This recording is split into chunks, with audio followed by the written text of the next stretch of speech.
5번 문제입니다. 가의 갑을병 사상가들의 입장에서 서로에게 제기할 수 있는 비판. 나 그림으로 표현할 때 A에서 F에 해당하는 내용으로 적절한 것 찾는 문제입니다. 3번 비판형의 문제이고요. 이 문제는 여러분들이 특히나 어려워하는 교정적 정의 파트라고 볼 수 있겠네요. 특히 또 여기는 오답률이 2위에 달하는 오답률도 굉장히 높은 문제에 해당합니다. 우리 한번 어떤 문제인지 살펴보도록 할게요. 갑입니다. 공적인 정의가 원리와 표준으로 삼는 것은 동등성의 원리이다. 자, 동등성의 원리라는 말과 여기에 있는 보복법이라는 말 같이 좀 기억을 해주셔야 되죠. 우리 교정적 정의에 등장을 하는 여러 사상가들 중에서 동등성의 원리, 보복법, 동해 보복의 원리, 응보주의, 응보의 원리와 같은 것들을 이야기하는 사람은 바로 칸트이지요. 칸트. 을은요, 형벌은 범죄를 억제시키기에 충분한 정도의 강도만을 가져야 돼요. 사형을 대체하는 종신노역형만으로도 가장 완강한 자의 마음을 억제시키기에 충분해요.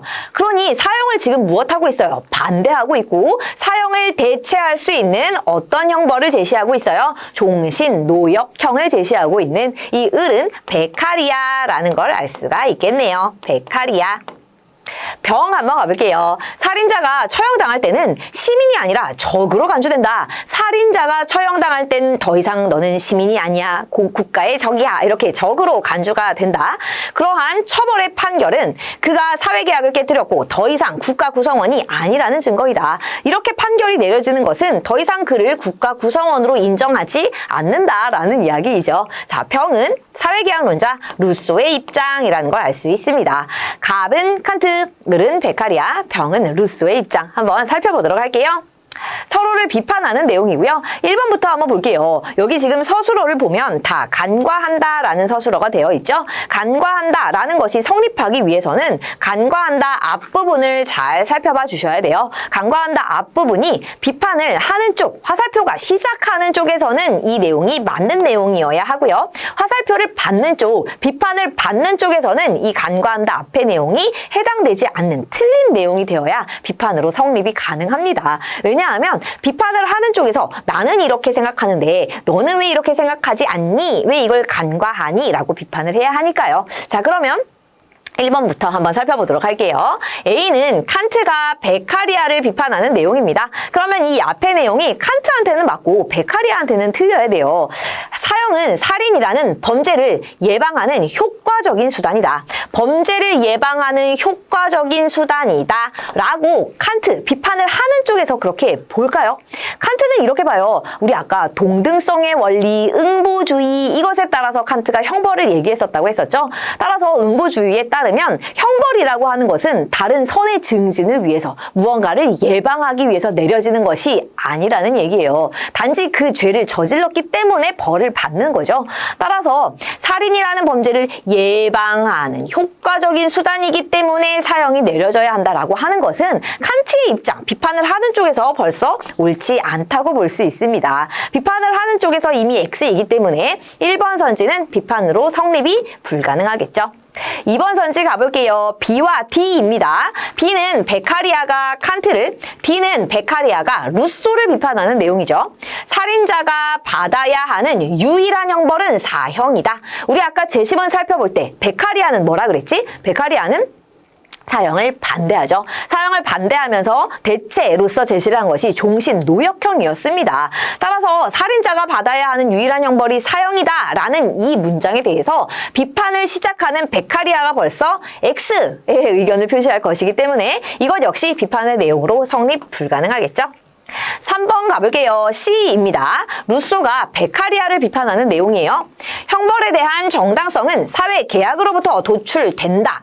자, 루소와 베카리아는 둘의 공통점 어떤 거? 사회 계약론자예요. 사회 계약론자로서 형벌이라고 하는 것, 형벌에 대한 정당성은 둘 다 사회 계약으로부터 도출될 수 있다라고 보는 입장입니다. 따라서 이것은 비판을 시작하는 루소의 입장에서도 받는 베카리아의 입장에서도 맞다라고 긍정할 내용이기 때문에 비판의 내용으로 성립 불가능하겠죠. 4번 가볼게요. 2입니다. 루소가 칸트를 비판하는 내용이죠. 루소가 칸트를. 사형은 시민의 생명과 안전을 위해 집행되어야 한다. 시민의 생명과 안전을 위해서 집행되어야 된다. 이거 루소는 사회 방위론적인 입장에서 이야기를 하죠. 사회 방위론의 입장에서 국가는 반드시 국민들, 우리 시민들의 생명, 안전 지켜주어야 해. 이 입장에서 형벌론을 이야기를 하거든요. 그러니 루소의 입장에서 이 형벌 중에 사형은 시민의 생명과 안전을 위해 집행되어야 한다는 이 입장, 루소의 입장에서는 맞을 수 있습니다. 그러나 비판을 받는 칸트의 입장에서는 어때요? 우리 아까 응보주의에 대해서 이야기를 했을 때 칸트는 이렇게 본다 그랬죠. 무언가 다른 것을 위해서, 다른 것에 대한 위한 수단으로서 형벌이 내려져서는 안 된다고 보는 게 칸트의 입장이에요. 따라서 사형은 시민의 생명과 안전을 위해서 이것을 목적으로 집행되어야 한다라고 보는 것, 이거는 칸트의 입장에서 옳지 않겠죠. 따라서 비판을 하는 쪽에서는 맞고 비판을 받는 쪽에서는 틀린 내용이 들어가 있으므로 4번이 비판의 내용으로 적절하다라고 볼 수가 있겠네요. 5번 선지 가볼게요. F입니다. 칸트가 루소를 비판하는 내용이에요. 국가의 존립과 살인자의 존속은 양립할 수 없다. 라고 누가 볼까요? 바로 사회계약론자인 루소가 이렇게 볼 수 있어요. 사회계약론의 입장에서 국가의 존립은 너무나 필요한 거거든. 왜요? 국가라는 것이 이 구성원들, 시민들의 생명, 안전 이런 것들을 지켜주기 위한 수단으로서 성립이 됐어요. 그래서 국가가 존립해야지만 우리 구성원들도 잘 살 수가 있는 거거든요. 근데 그렇게 중요한 국가의 존립과 살인자의 존속, 양립할 수 없기 때문에 이 살인자를 어떻게 사형을 시키거나 추방을 시키는 것이 루소의 이야기였죠. 따라서 이 입장은 비판을 받는 루소의 입장에서 벌써 맞는 내용이기 때문에 비판의 내용으로 성립 불가능합니다. 정답은 우리 아까 골라줬던 것처럼 4번 찾아주시면 되겠네요.